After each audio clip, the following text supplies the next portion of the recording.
The pinna is the visible part of the outer ear that collects sound and directs it to the outer ear canal, and that is right here. The anvil is a tiny bone that passes vibrations from the hammer to the stirrup, and that is right here. The hammer is a tiny bone that passes vibrations from the eardrum to the anvil, so that one's right here.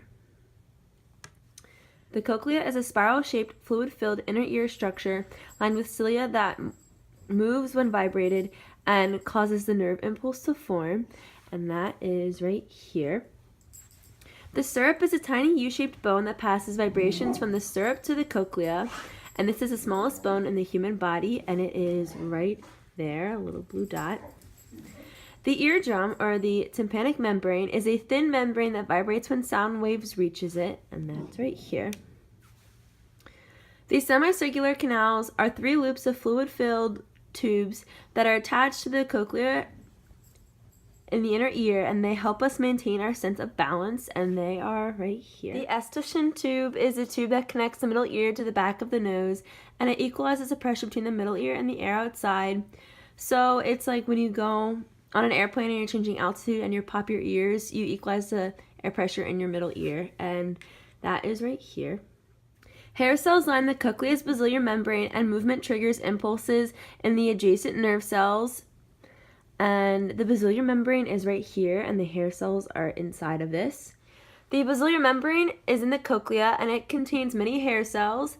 And when these hair cells are moved gently, a neural impulse is sent to tell the brain a sound wave was detected, and like I said, it's right here.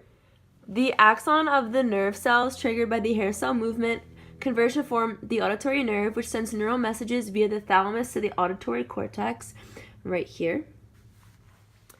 The temporal lobe, which is right here, is involved in hearing, language, processing, and memory, and it's one of the 4 lobes of the brain. And the auditory cortex, which is right here, is a part of the temporal lobe that processes auditory information in humans.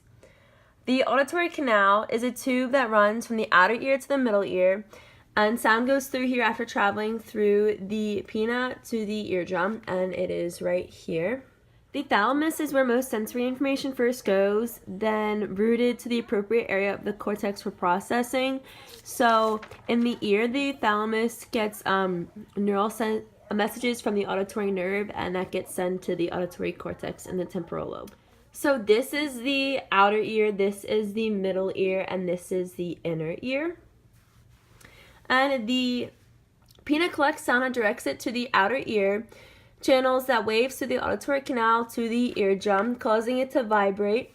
And the middle ear, the hammer passes vibrations onto the anvil, which then passes the vibrations onto the stirrup. And the stirrup passes these vibrations onto the cochlea in the inner ear, and these vibrations cause the cochlea's membrane to vibrate, jostling the fluid inside and causing ripples in the basilar membrane, and its hair cells to bend. This bend triggers nerve impulses to the adjacent nucleus, and their axons converge to form the auditory nerve right here, which sends neural messages to the auditory cortex in the brain's temporal lobe.